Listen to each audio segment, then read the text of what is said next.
அப்புறம் இன்னொரு டீ சாப்பிட சொல்லுது. அதனால அந்த திருப்தி என்பது அதுல சின்ன விஷயத்த கற்றுக் கொடுக்குறேன். சின்ன விஷயத்துல ஆரம்பிச்சு பெரிய சுகபோகம் வரைக்கும் கூட கடவுள்கிட்ட நீங்க திருப்தியை கொடுங்க. எங்கேயாவது ஒரு இடத்துல இந்த திருப்தியா போதும் சாமி அப்படின்னு வந்தா புதுமென்ற மனம் பொண்ணான மருந்துன்னு சொன்னாங்க. அது நம்மளுக்கே ஒரு அமைதி சந்தோஷம் எல்லாம் நம்மகிட்டே கிடைக்கும்.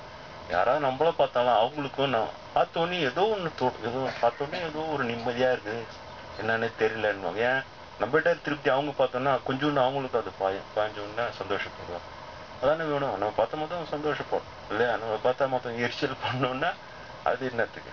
அது இல்லைனால இந்த ஞாயிறு வகுப்புகளும் நீ வரக்கூடிய வகுப்புகளிலும் கூட எனக்கு தெரிஞ்ச குருநாதரிடம் நான் தெரிந்து கொண்ட சின்ன சின்ன விஷயங்களை உங்களுக்கு சொல்லிக் கொடுக்கிறேன்.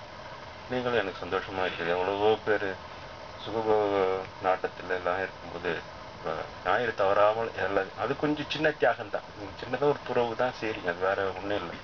வீட்டிலே இருக்கலாம். நீங்களும் ஞாயிற்றுக்கிழமை லீவ் அனுப்பிச்சுனால பாருங்க, தொடர்ந்து தான் நீங்கள் இடத்துல இது சந்தோஷமா கலந்து கொள்கிறீர்கள். அது எனக்கு மிகவும் சந்தோஷம். கடவுள், இறைவன், குருநாதர் சதாசிவ அனைவருடைய ஆசீர்வாதமும் உங்கள் அனைவருக்கும் கிடைக்கும். வழக்கம் போல கோசி செய்யறதுக்கு முன்னால் ராமநாம பஜன் செய்யும் இல்லையா? அப்புறம் இன்னொரு டீ சாப்பிட சொல்லுது. அதனால அந்த திருப்தி என்பது அதுல சின்ன விஷயத்த கற்றுக் கொடுக்குறேன். சின்ன விஷயத்துல ஆரம்பிச்சு பெரிய சுகபோகம் வரைக்கும் கூட கடவுள்கிட்ட நீங்க திருப்தியை கொடுங்க. எங்கேயாவது ஒரு இடத்துல இந்த திருப்தியா போதும் சாமி அப்படின்னு வந்தா புதுமென்ற மனம் பொண்ணான மருந்துன்னு சொன்னாங்க. அது நம்மளுக்கே ஒரு அமைதி சந்தோஷம் எல்லாம் நம்மகிட்டே கிடைக்கும்.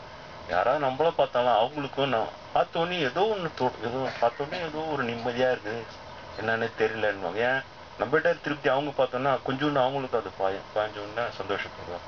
அதானே வேணும். நம்ம பார்த்த மொத்தம் சந்தோஷப்படும் இல்லையா? நம்ம பார்த்தா மொத்தம் எரிச்சல் பண்ணோம்னா அது என்னத்துக்கு?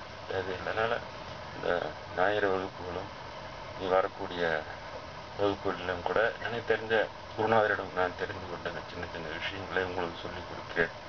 நீங்களும் எனக்கு சந்தோஷமா இருக்குது. எவ்வளவோ பேர் சுகபோக நாட்டத்தில் எல்லாம் இருக்கும்போது ஞாயிறு தவறாமல் எல்லாம் அது கொஞ்சம் சின்ன தியாகம் தான், சின்னதாக ஒரு துறவு தான். சரிங்க, அது வேற ஒன்றும் இல்லை. வீட்டிலே இருக்கலாம். நீங்களும் ஞாயிற்றுக்கிழமை லீவ் அனுப்பிச்சுனால பாருங்க, தொடர்ந்து தான் நீங்கள் இடத்துல இது சந்தோஷமா கலந்து கொள்கிறீர்கள். அது எனக்கு மிகவும் சந்தோஷம்.